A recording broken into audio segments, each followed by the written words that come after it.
नमस्कार स्टूडेंट्स, मैं नितिन भानु और आपका इस चैनल पर स्वागत है। दोस्तों, आज की वीडियो में हम लोग modern era and post modern era देखने वाले हैं और ये सारा कुछ जो है वो इम्तियाज़ अहमद सर की किताब बिहार एक परिचय पे बेस्ड है।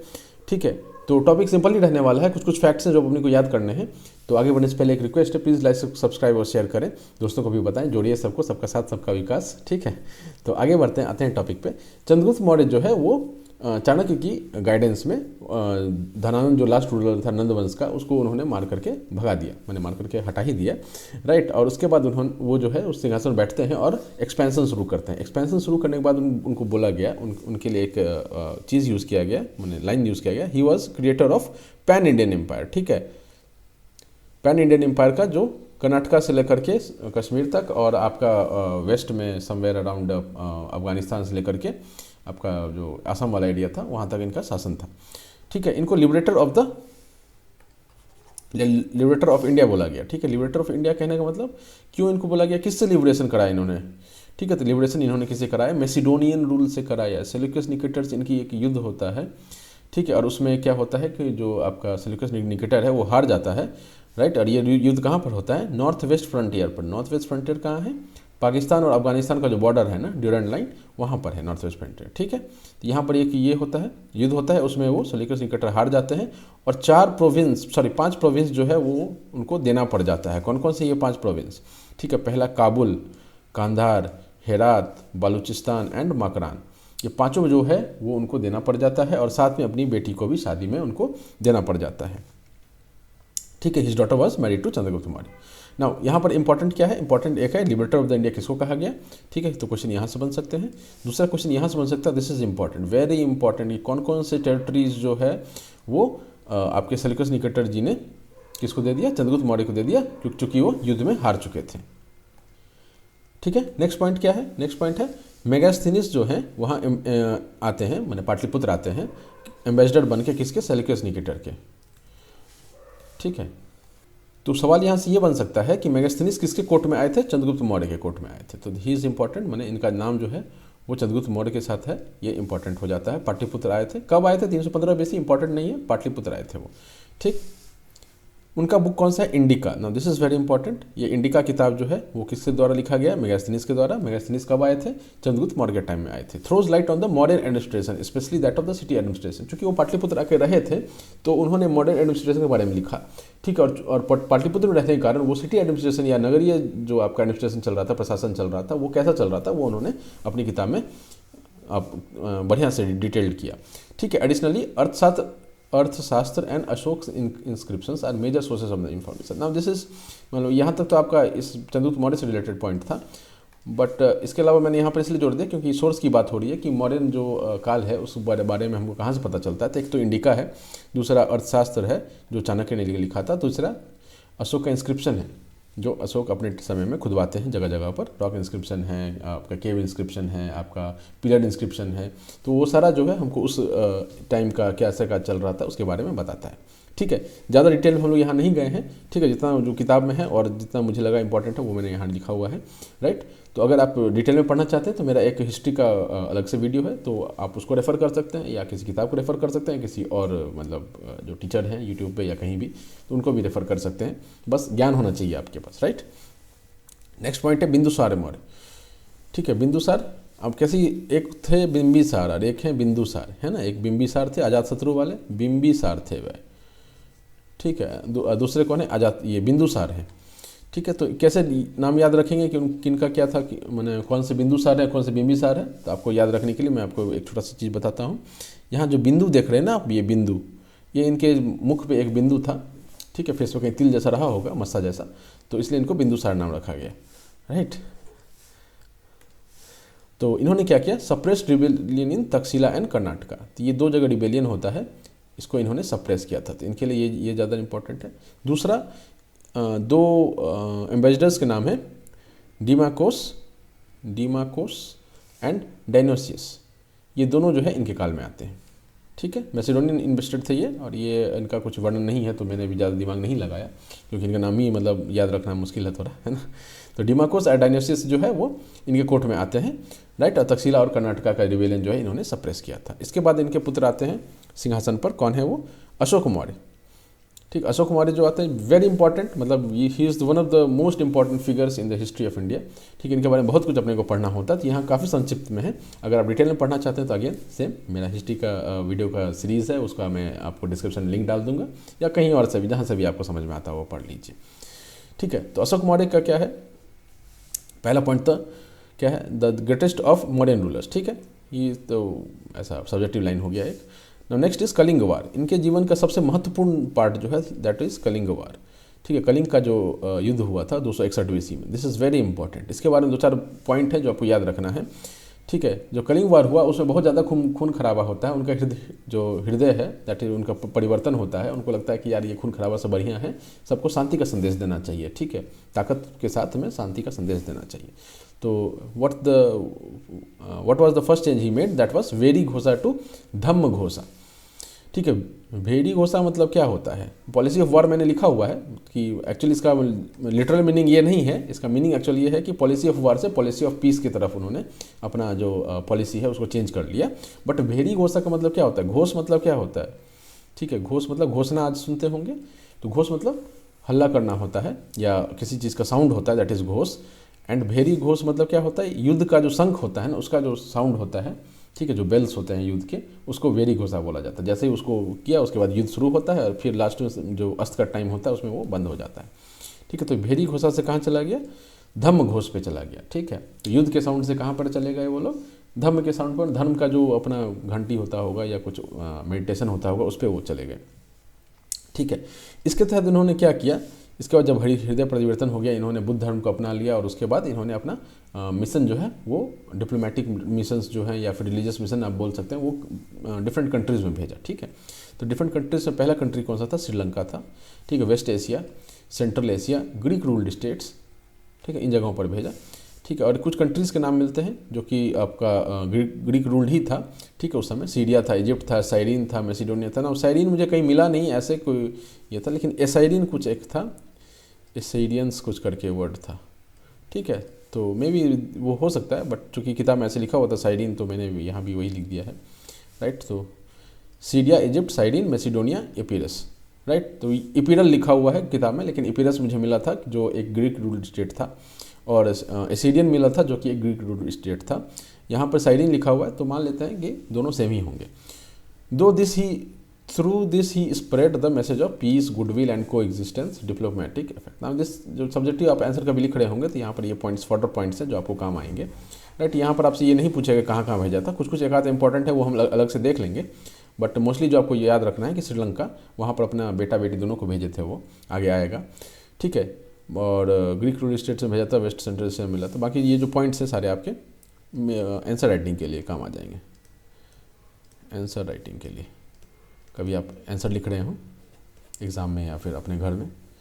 ठीक है, बुद्धिज़्म और इनका क्या रिलेशन था, तो इन्होंने जब बुद्ध धर्म अपना लिया उसके बाद इन्होंने थर्ड बुद्धिस्ट काउंसिल का बुलावा किया। मैंने आपको बताया था कि फर्स्ट बुद्धिस्ट काउंसिल कहाँ हुआ था, राजगीर में हुआ था क्योंकि कैपिटल राजगीर में था। सेकंड जो हुआ था वो आपका वैशाली में हुआ था क्योंकि कैपिटल वैशाली में था। और थर्ड बुद्धिस्ट काउंसिल जो है वो पाटलिपुत्र में हुआ क्योंकि कैपिटल पाटलिपुत्र था। ठीक है, तो आप अगर ये नहीं देखे हैं तो पिछला वीडियो में मिल जाएगा आपको ये सब बात। ठीक है, इसके प्रेसिडेंट कौन है, मोगालीपुत्र तीस हैं। अगेन एक ही पॉइंट है यहाँ पर। ठीक है, मोगलीपुत्र तीस जो हैं इसके प्रेसिडेंट हैं। ठीक है, Ashoka sent religious mission to foreign states, कहाँ कहाँ भेजा, son Mahendra and daughter Sanghamitra to Sri Lanka. ठीक है, श्रीलंका में भेजते हैं, दिस इज वेरी इंपॉर्टेंट। और किस चीज़ के साथ भेजते हैं, अ ट्विग ऑफ महाबोधि, टहनी। ठीक है, टहनी बोलते हैं ना, टहनी। ठीक है, तो एक टहनी के साथ उन्होंने महाबोधि ट्री का जो टहनी था उसको लेकर के उनको भेजा था। ना आई डोंट नो कि इतना दिन तक वो टहनी जिंदा रहा या नहीं रहा, बट वो लेकर भेजा था उसको। ठीक है, diplomats to Nepal, Burma, Greek states of West Asia, Central Asia, इन्होंने यहाँ हर जगह पर उन्होंने भेजा था। राइट, पब्लिक वेलफेयर में इन्होंने क्या किया, धम्मा महामात्रा को नियुक्त किया। Now this is very important figure, Dhamma महामात।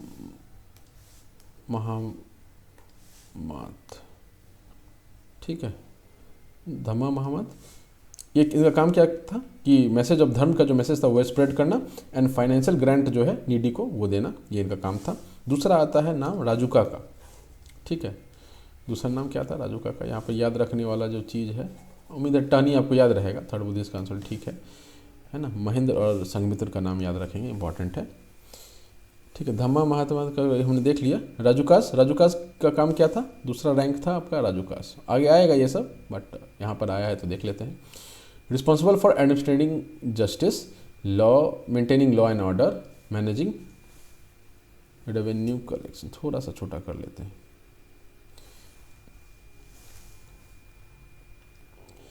Managing revenue collection, तीन मेन इनका काम हो गया। जस्टिस का काम हो गया, लॉ एंड ऑर्डर का काम हो गया, ठीक है, एंड रेवेन्यू कलेक्शन का काम होता था इनका, अपने डिस्ट्रिक्ट जिस में रहते थे ये लोग उसका काम होता था, ठीक है। तो ये नाम याद रखेंगे कि राजूकास किस चीज़ से रिलेटेड है, एडमिनिस्ट्रेशन से रिलेटेड है, प्रशासन से रिलेटेड है, ठीक है। स्टॉप्ड एनिमल सेक्रीफाइस, ठीक है। तो चूंकि ये बुद्ध धर्म चले गए थे, इनको काट खूट पसंद नहीं आ रहा था, इन्होंने क्या किया, एनिमल सेक्रीफाइस को रोक दिया। क्रिटिसिज्म क्या मिलता है कि उनके पॉलिसीज के कारण जो है मॉडर्न स्टेट जो है वो एक डिक्लाइन की ओर चला गया। कैसे, policy of peace destroyed his military power. अब क्या है कि आप जो गेम खेलते हैं उस गेम की आप प्रैक्टिस करते रहते हैं तो आप ना तरोताज़ा रहते हैं, राइट। तो ये मिलिट्री जो है, आप लड़ाई करेंगे नहीं, मिलिट्री पावर रखे रहेंगे, उनका क्या हुआ, जंग लग जाएगा, लोगों में जंग लग गया, उनके मिलिट्री पावर में जंग लग गया। His inclination towards Buddhism led to the Brahmins being unhappy, ठीक है। तो ऑब्वियसली जो दान दक्षिणा था ज़्यादा मिल रहा होगा बुद्धिस्ट्स को, तो ब्राह्मण जो है वो खुश नहीं थे, ठीक है। अदर रीजन्स ऑफ डिक्लाइन क्या था, अनकैपेबल सक्सेसर्स, ठीक है, उनके जो नेक्स्ट जनरेशन्स थे उतना ज़्यादा कैपेबल नहीं था, ठीक है। लार्ज टेरिटरी होने के बावजूद भी सेंट्रल एडमिनिस्ट्रेशन रखे हुआ था इन्होंने। Now this was one of the मैंने वेरी इंपॉर्टेंट रीजन्स कि बहुत बड़ा अगर टेरिटरी है तो हर जो जब टेरिटरी बड़ा होता है तो जो प्रांत होते हैं, छोटे छोटे प्रांत होते हैं, राइट, उनमें अलग अलग रिक्वायरमेंट्स होता है। जैसे आज इंडिया का जो स्टेट्स है, ठीक है, इंडिया का एज अ फुल कंट्री देखिए, उसके अंदर स्टेट्स देखिए, तो हर स्टेट की अलग अलग रिक्वायरमेंट है कि कहीं पे मरुस्थल है, कहीं पर समुद्र है, कहीं पर पहाड़ है, ठीक, कहीं पर कुछ भी नहीं है, ठीक है। तो हर स्टेट का अलग रिक्वायरमेंट है। तो जब आप रिक्वायरमेंट अलग अलग होता है तो जब लोकल एडमिनिस्ट्रेशन होता है ना, वो ज़्यादा बेहतर मैनेज कर सकता है चीज़ों को, क्योंकि उसको पता होता है ग्राउंड लेवल पर क्या दिक्कतें आ रही हैं। लेकिन जब अगर आप सारी चीज़ों को, वही इंडिया को जब आप एक ही सेंट्रलाइज सिस्टम में डाल देंगे और ऊपर बैठी सरकार को पता ही नहीं चलेगा कि हर जगह की क्या क्या रिक्वायरमेंट है, तो वो आपका ऑब्वियसली फेलियर की तरफ बढ़ता जाएगा, ठीक है, एनार्की आने लग जाएगा, ठीक है। सेंट्रल एडमिनिस्ट्रेशन में कुछ कुछ वीकनेस था। Atrocities by the local provincial lords, Indo Greeks का अटैक, ये कुछ कारण है जो आप देख सकते हैं। तो ये सीधा आ सकता है आपका कि 1 2 1 2 3 1 2 4 ऐसे करके, जैसे कि चारों रीज़न डाल देंगे, कौन सा रीज़न नहीं है ऐसा बोल करके आ सकता है वहाँ पर, राइट। नेक्स्ट पॉइंट क्या है, इन 185 BC पुष्यमित्र सुंग killed the last modern ruler Brihadratha. अब ये इंपॉर्टेंट नाम हो जाता है कि बृहद्रथ जो थे वो लास्ट मॉडर्न रूलर थे, ठीक है। कुछ पॉइंट्स हैं मॉडर्न एडमिनिस्ट्रेशन के बारे में, वो देख लेते हैं, ठीक है। पहला पॉइंट क्या है कि अर्थशास्त्र जो है उसमें हमको सप्तांग थ्योरी ऑफ स्टेट मिलता है, ठीक है, सप्तांग ऑफ स्टेट, सप्त अंग, 7 अंग, जो कि हमारे जो बॉडी का पार्ट है ना उसके हिसाब से 7 अंग जो है एक स्टेट का भी होता है, ऐसा उनका बोलना था, किसका, कौटिल्य जी का, ठीक है। तो पहला क्या आता है, स्वामी, स्वामी मतलब क्या होता है, राजा होता है। दूसरा होता है अमात्य, अमात्य कौन है, मिनिस्टर्स एंड ऑफिसर्स है। तीसरा है जनपद, टेरिटरी एंड सब्जेक्ट्स है, ठीक है। चौथा क्या है, दुर्ग है, ठीक है। Durg is Hindi word for fort, किला जो बोलते हैं ना, उसका हिंदी वर्ड जो होता है दैट इज दुर्ग। तो दुर्ग मतलब क्या हो जाता है, राजधानी यहाँ पर, ठीक है। 4 हो गया। 5 क्या है, कोष, ट्रेजरी। 6 आपका दंड, पावर एंड जस्टिस। 7 इज मिथरी, मतलब ये सेल्फ एक्सप्लेनेटरी है, इसमें कुछ अलग से बताने की जरूरत नहीं है, ठीक है। और इनका जो कंपैरिजन है अपने एक इंसान के शरीर के अलग अलग अंगों से किया गया है, और वो सारा डिटेल मैंने अपने उस वीडियो में बताया हुआ है, तो वहाँ रेफ़र कीजिए, क्योंकि अब एक ही चीज़ को 10 जगह बताने से चीज़ें लंबी हो जाती हैं हर जगह, और वैसे भी लंबा वीडियो कोई देखना प्रीफर नहीं करता है आज के डेट में, है ना, तुरंत नॉलेज मिलता जाए। चलिए आते हैं, रैंक्स क्या थे मॉडर्न एडमिनिस्ट्रेशन में। किंग क्या था, हेड ऑफ द स्टेट था। राजुकास अभी हमने पढ़ा। Pradeshika and Yuktas, they were related to administration of provinces and districts, ठीक है। तो किस चीज़ से रिलेटेड थे, provincial administration and district administration से रिलेटेड थे। अब इसका भी डिटेल आपको जो मॉडर्न एम्पायर मैंने पढ़ा है वहाँ पर मिल जाएगा। स्थानिकास एंड गोपास जो था वो विलेज एडमिनिस्ट्रेशन से थे, ठीक है। ये लोग क्या था, प्रोविंस एंड डिस्ट्रिक्ट से थे, right. There were 4 provinces and each was headed by a Prantapati, ठीक है। प्रांतपति कौन थे, हेड ऑफ द प्रोविंस, और ये जनरली क्या होता था, रॉयल फैमिलीज होते थे और युवराजी लोग होते थे इसके जनरली हेड, ठीक ठीक है। Megasthenes mention 6 committees. Now this is important कि मेगास्थनीज अपने इंडिका में बताते हैं कि पटना के एडमिनिस्ट्रेशन के लिए, पाटलिपुत्र के एडमिनिस्ट्रेशन के लिए, ठीक है, 6 कमिटीज़ थी। 6 कमिटीज़ में 5 मेंबर्स चीज था। अगेन ये 6 कमिटीज़ कौन सी थी या 5 मेंबर्स जो मैंने कितने कितने मेंबर्स थे, कैसे कैसे क्या थे, सारा कुछ मैंने बता रखा है वहाँ पर, प्लीज़ एक बार उस वीडियो को देख लीजिएगा। ठीक है। Megasthenes mention 6 committees and 5 members each for Pataliputra administration. अब 6 कमिटी कौन सी थी वो वहाँ पर मिल जाएगा आपको। Tax system was harsh. ठीक है। भाग was main tax 1/6 of the produce, कहीं 1/6 कहीं 1 शायद 1/4 रहता है। ठीक है। कर, बाली, उड़ाका भाग, ये सब क्या था, extra source of revenue to the states था। अब ये आपसे पूछ सकता है कि कर, बाली, कर तो समझ में आता है, उड़ाका भाग और बाली क्या है। तो बाली क्या है, ये सर एक फॉर्म ऑफ टैक्स ही है जो कि मॉडर्न एरा में लगता था। ठीक है। शुल्क क्या था, टैक्स इन सिटी जो था उसको शुल्क बोला जाता था। आज के डेट में शुल्क इज दाम, दाम मतलब प्राइस क्या है, दैट इज शुल्क, बट उस समय शुल्क वॉज टैक्स एक्चुअली। ठीक है। नेक्स्ट पॉइंट क्या है, business related tax was also levied. ठीक है। तो बिजनेस रिलेटेड टैक्स जो लेवी किया जाता था, किस किस पे लेवी किया जाता था, businessman, artist, singers, drama people, ठीक है, जो ड्रामाटिस्ट बोल सकते हैं आप, डांसर्स एंड प्रोस्टिट्यूट्स। ठीक है।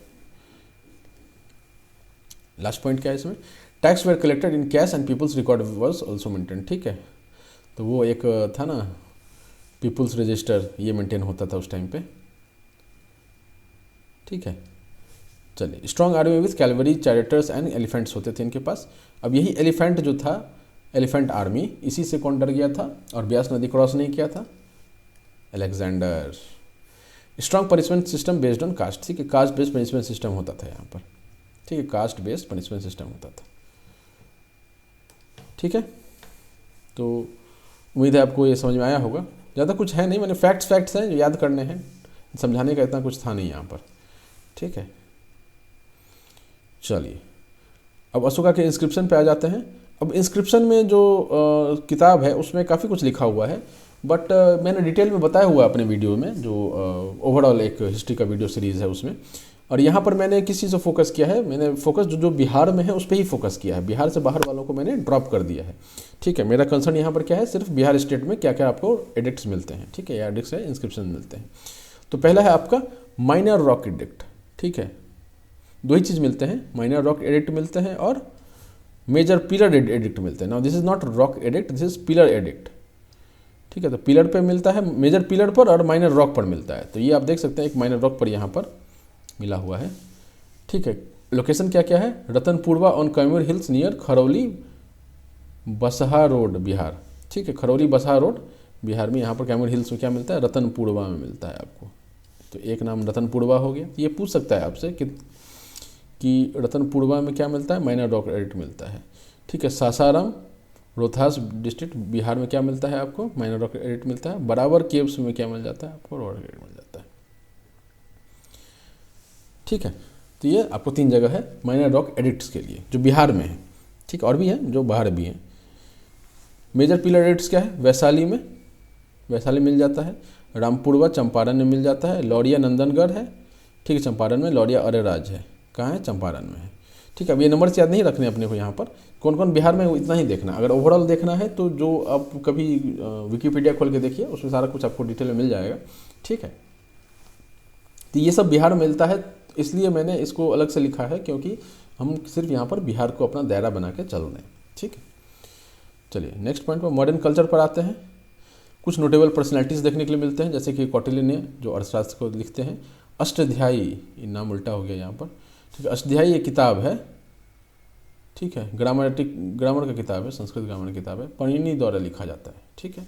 उपवर्ष क्या लिखते हैं, comments on Mimamsa and Vedanta philosophy. Mimamsa and Vedanta school of philosophy हमने पढ़ा था, कहाँ पढ़ा था, हिस्ट्री के सीरीज में पढ़ा था। तो उस पर जो कमेंट कौन लिखता है, उपवर्ष लिखते हैं। तो ये भी तीनों जो हैं इसी काल में रहते हैं। मॉडर्न एरा में 3 नाम बहुत ज़्यादा इंपॉर्टेंट हो जाते हैं। पहला तो उपवर्ष, दूसरा अष्टाध्यायी के रचयिता पाणिनि एंड तीसरा कौटिल्य। तो 3 नाम आपको याद रखने हैं। ठीक है। तो मैं नाम को थोड़ा ये कर देता हूँ। एक तो पाणिनि का नाम याद रखेंगे क्योंकि पर्सनैलिटीज़ की बात हो रही है यहाँ पर। दूसरा उपवर्ष हो गया, आदमी का नाम है ये, है ना। ये तीसरा कौटिल्य हो गए। ये तीनों जो पर्सन हैं वो इस टाइम में रहा करते थे। रिमेन्स ऑफ रॉयल पैलेस जो है आपको कुमरार पटना मिल जाएगा। दिस इज इम्पॉर्टेंट कि कुमरार पटना में क्या मिलता है कि रॉयल जो पैलेस था उनका मौर्यस का, वो आपको यहाँ पर मिल जाता है। मोनोलिथिक राउंड पिलर भी मिलता है वहाँ पर, जो कि एक ईरानी इन्फ्लुएंस से बनाया गया था।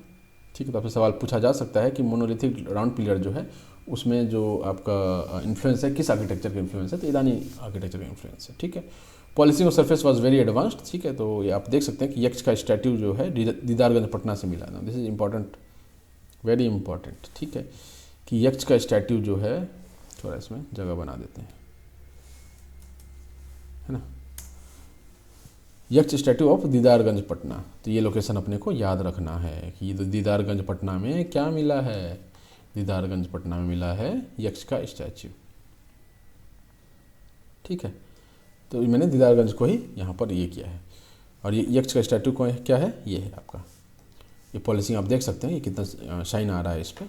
और ये आज से कम 2000 साल पहले का है, तो उस समय ऐसा टेक्नोलॉजी था जो चीज़ों को लोग साइन करवा लेते थे।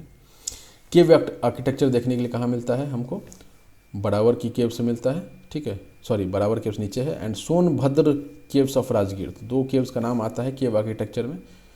ठीक है, सोनभद्र केव्स, लोकेशन क्या है इसका, राजगीर, तो इंपॉर्टेंट क्या है, लोकेशन राजगीर है और केव आर्किटेक्चर के लिए फेमस है। बराबर केव्स क्या है, गया में है, और ये भी केव आर्किटेक्चर के लिए फेमस है। ठीक है, मड बेस्ड आर्किटेक्चर में टेराकोटा इमेजेस मिल जाते हैं और एनबीपी वेयर मिल जाते हैं। ठीक है, एनबीपी वेयर का हम पहले भी चर्चा कर चुके हैं, तो एक बार आप पीछे का वीडियो देख लीजिएगा। चलिए, लास्ट टॉपिक आज का पोस्ट मॉडर्न बिहार, ज़्यादा कुछ नहीं है, थोड़ा संक्षिप्त में ही है। ठीक है, तो उसको पढ़ लेते हैं। तो होता क्या है कि जो इनके लास्ट रूलर थे बृहद्रथ, उनको मार करके पुष्यमित्र शुंग जो है वो अपना कंट्रोल इस्टेब्लिश कर लेते हैं ना। थोड़ा आपको यहाँ पर मैं बैकग्राउंड बता दूँ कि इंडिया का नक्शा ऐसा है ना, इंडियन सब कॉन्टिनेंट को ही ले लेते हैं कि ऐसा नक्शा है। ठीक है, ऐसा था ना, ये पाकिस्तान वाला, अफगानिस्तान है, ये पाकिस्तान है, ऐसा मान लीजिए, राइट। तो इस पर क्या था कि यहाँ पाटलिपुत्र है कहीं पर, यहाँ से शासन चल रहा था। तो हुआ क्या कि ये जो आपका वेस्ट ईस्टर्न वाला पार्ट है ये अलग टूट जाता है।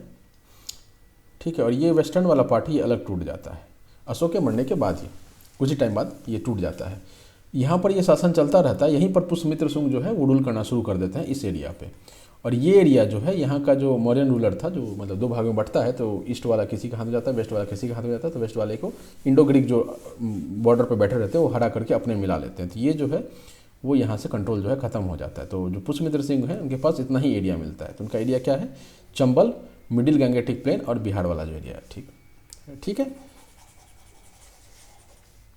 नाउ नेक्स्ट पॉइंट में क्या है, Greek rulers of bacteria had annex the north western part of the Magadh. ठीक है, ये पहले टूट के अलग हो गया था मगध से, बट फिर इसको इन्होंने हरा करके अपने कंट्रोल ले लिया था। और उन्होंने पंजाब और पाटलिपुत्र पे भी अटैक किया। ठीक है, Demetrius attacked Pataliputra in 185 BC। Now this is important, इसको मैं यहीं सही कर देता हूँ ना। ठीक है, नाउ किसका अटैक होता है, डेमेट्रियस का।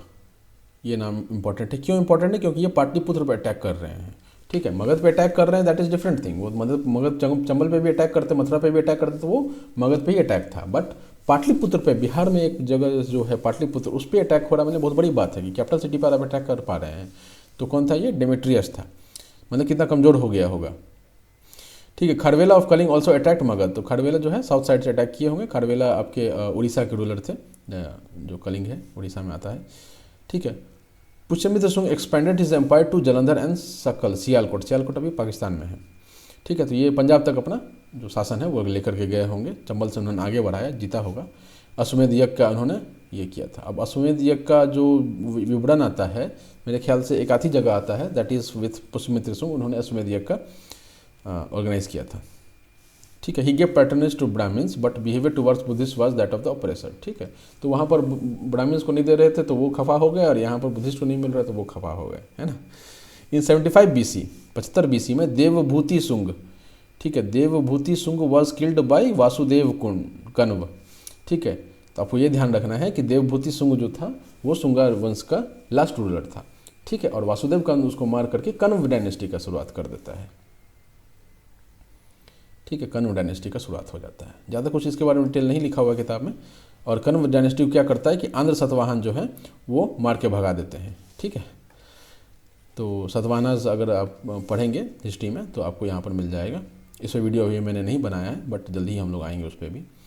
ठीक है, अंध सतवाहन जो है उन्होंने कण्व को मार के भगा दिया, और ये अभी क्लियर नहीं है, मतलब इस चीज़ जो इस फेस का जो हिस्ट्री है ना वो पूरी तरह से क्लियर नहीं है कि वो मगध पे शासन किए या नहीं किए। ऐसा भी होता था कि मगध पे शासन मतलब उसको हरा दिया और फिर वापस लौट गए। अब वहाँ पर शासन किसका है, किसके कंट्रोल में है, वो चीज़ अभी मैंने हिस्ट्री के थ्रू क्लियर नहीं है। ठीक है, और शोध की ज़रूरत होगी में भी। फर्स्ट सेंचुरी CE में कुशान्स जो हैं वो मगध पर अटैक करते हैं। कुशानास जो हैं वो मगध पर अटैक करते हैं फर्स्ट सेंचुरी CE में, और इनका सबसे फेमस जो आपका रूलर हुआ ही वॉज कनिष्क। तो इन्होंने क्या किया, पाटलिपुत्र में सेकंड सेंचुरी CE में अटैक किया। ठीक है, Kanishka attacked Pataliputra. Now this is important again कि पाटलिपुत्र अटैक करने में इनका भी नाम आता है, तो इसको हटा देते हैं, ये ज़्यादा इंपॉर्टेंट नहीं है।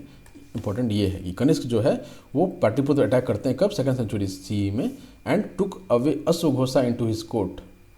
ठीक है, अश्वघोष बहुत बड़े विद्वान थे उस समय के, और उनको उठा करके वो लेकर चले गए और अपने कोर्ट में रखा उनको। अब ऐसा होता है ना कि दिमाग वाले आदमी को सबको ज़रूरत होता है, राइट। तो जो भी दिमाग वाला है उसको उठा के ले आओ, ठीक है, उसको मार देने से बेहतर है उसको अपने कोर्ट में रखो, मेरे काम ही आएगा वो, है ना। After Kushanas possibly it was Licchavis of Vaishali who controlled Magadha, but few historians हो जाएगा, few historians debate this and suggest that Sakas controlled Magadha. ठीक है, तो ये क्लियर नहीं है कि कौन जो है एक्चुअली वहाँ पर कंट्रोल कर रहा था, बट चाहे तो लिच्छवी था या फिर शक थे, दोनों में से कोई कंट्रोल कर रहा था उस एरिया को, मैंने जो मगध वाला एरिया था उसका, क्योंकि एक जो इमीडिएट शासक था वहाँ का वो लुप्त हो चुका था, और कोई और आकर के वो शासन चला रहा था वहाँ पर। इसी के साथ हमारा पोस्ट मॉडर्न एज और मॉडर्न एज दोनों ही खत्म हो जाता है। ठीक है, नेक्स्ट हम लोग जो वीडियो है उसमें हम लोग देखेंगे जो नेक्स्ट इंपॉर्टेंट डायनेस्टी है, दैट इज़ गुप्तास। ठीक है, गुप्तास हम लोग नेक्स्ट में शुरू करेंगे, क्योंकि they were the main after this, मतलब काफ़ी लंबा समय, मतलब आप समझ सकते हैं कि पश्चिम शुंग के बाद कण्व डायनेस्टी आया, कण्व के बाद थोड़ा एक लंबा गैप आया पाटलिपुत्र या मगध के रिस्पेक्ट में, कि कौन एक्चुअली रूल कर रहा है, किसके कंट्रोल में है, वो ज़्यादा क्लियर हमारे को भी नहीं है। उस टाइम तो रहा होगा क्लियर, बट हमारे को भी नहीं है क्लियर। कोई छोटा मोटा हो सकता है कि लैंडलॉर्ड टाइप का चीज़ होगा उस टाइम पे, राइट। बट जो नेक्स्ट मेजर कुछ आया दैट वाज गुप्ता एम्पायर, जो कि श्रीगुप्त से शुरू होता है और अपने चरम पर जाता है। तो उसके बारे में हम लोग अगले वीडियो में बात करेंगे। तो इसी के साथ इस वीडियो को समाप्त करते हैं। रिक्वेस्ट है प्लीज़ लाइक सब्सक्राइब और शेयर कीजिए, दोस्तों को भी बताइए। ठीक है, चलिए Tata, all the best, thank you.